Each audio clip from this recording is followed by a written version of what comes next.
sesuai sama kulitku misalnya. Terus ini produk luar, terus habis itu wah kelihatan trendy misalnya kayak gitu. Ada keinginan untuk membeli. Terus akhirnya yang terakhir adalah action. Gimana kita akhirnya melakukan tindakan pembelian gitu. Itu yang model pertama. Terus yang model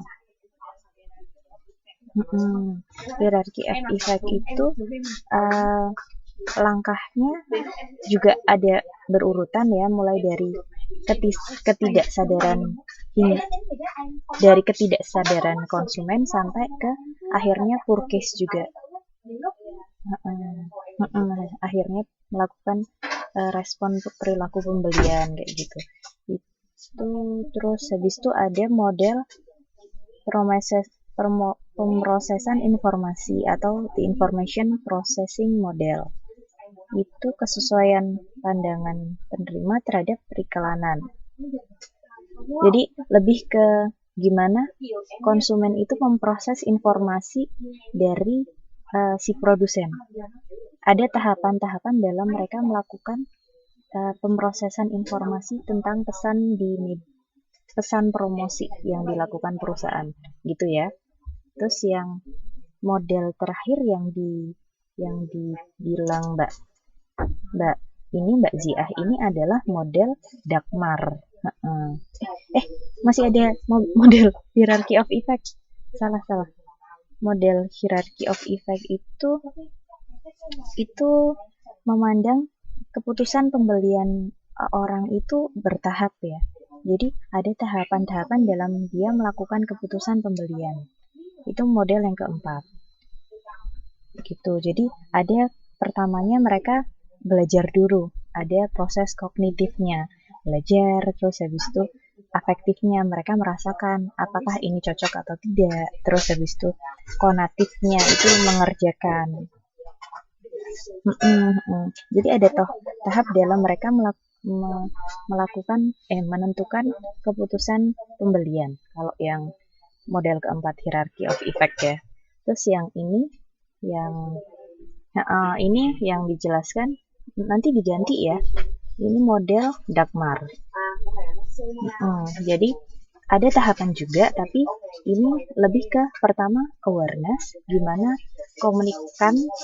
komunikator perusahaan itu menarik perhatian, terus habis itu adanya penjelasan atau pengertian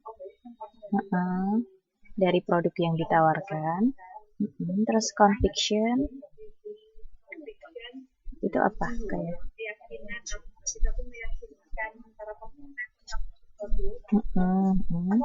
terus akhirnya jadi gitu yang terakhir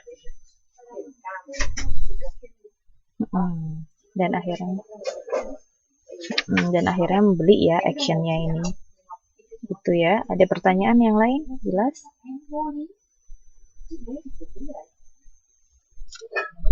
Jelas. Oke. Lanjut ya Mbak Ziah ya.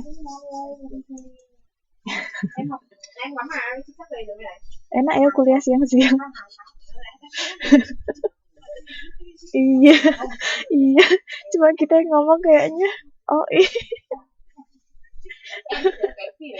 Kayak diskusi berdua ini. Kebentur kerja. Maaf. Aku jadinya kapan? Mbak Grace, nanti ya di akhir ya kita ngomongin ya. Ini diselesain dulu. Iya. Iya, makasih nih sama teman-teman loh Mbak Ziah loh. Iya. Nanti yang Mbak Grace nanti kita omongin biar Mbak Ziah selesai dulu ya. Iya.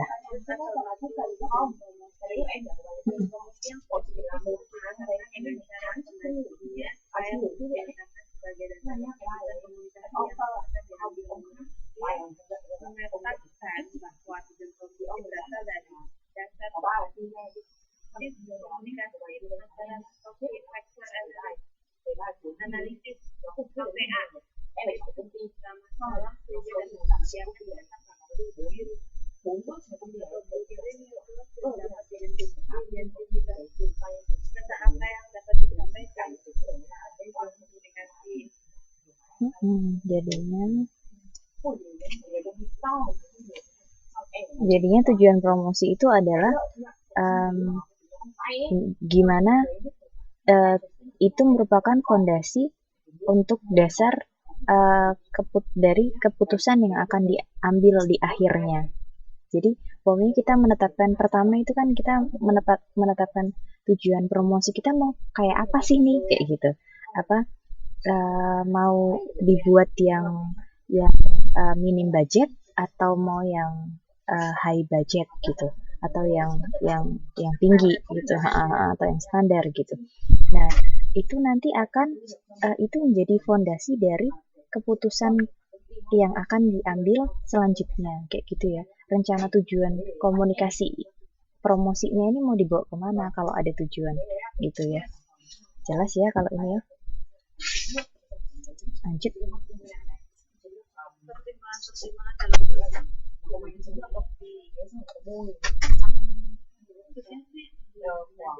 Iya.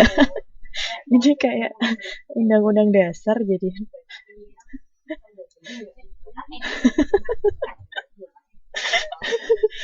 Nggak apa-apa.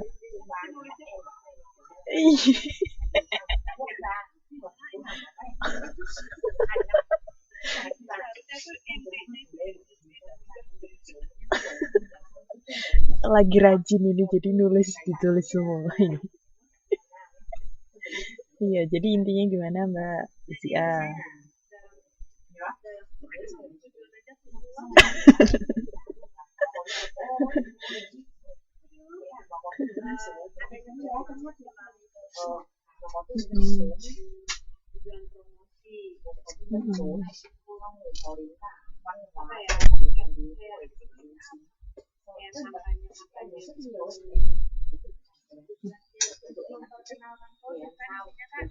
Iya, iya.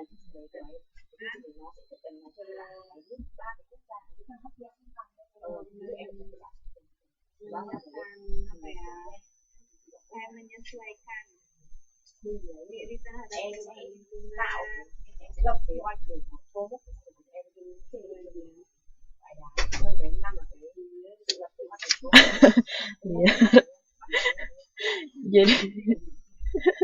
jadi gini kan, pertimbangan-pertimbangan dalam penyusunan tujuan promosi. Apa aja sih yang dipertimbangkan dalam menyusun suatu tujuan promosi? Misalnya kita harus tahu keperluan tujuan selanjutnya. Tuh diketawain Mbak Chris. Jadi besok gantian dibully ya. Enggak deh. Jadi kita pertimbangin dalam umpamanya bentar.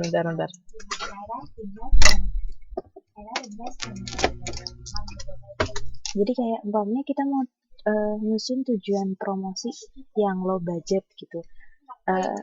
Itu pertimbangannya apa aja? Misalnya pertama ngetiknya sabar Mbak.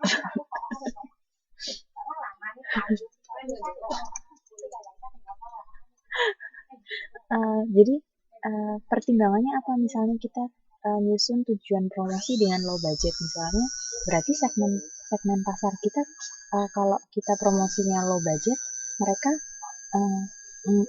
otomatis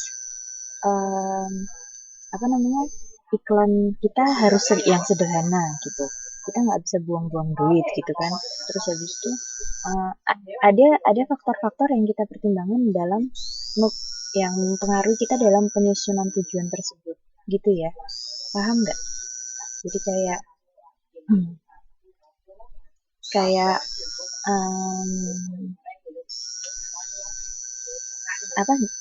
jadi misalnya kayak segmentasi pasar kita tuh targetnya tuh orang pekerja atau mahasiswa gitu. Terus kalau maunya mahasiswa berarti kita harus promonya melalui misalnya kita harus mempertimbangin juga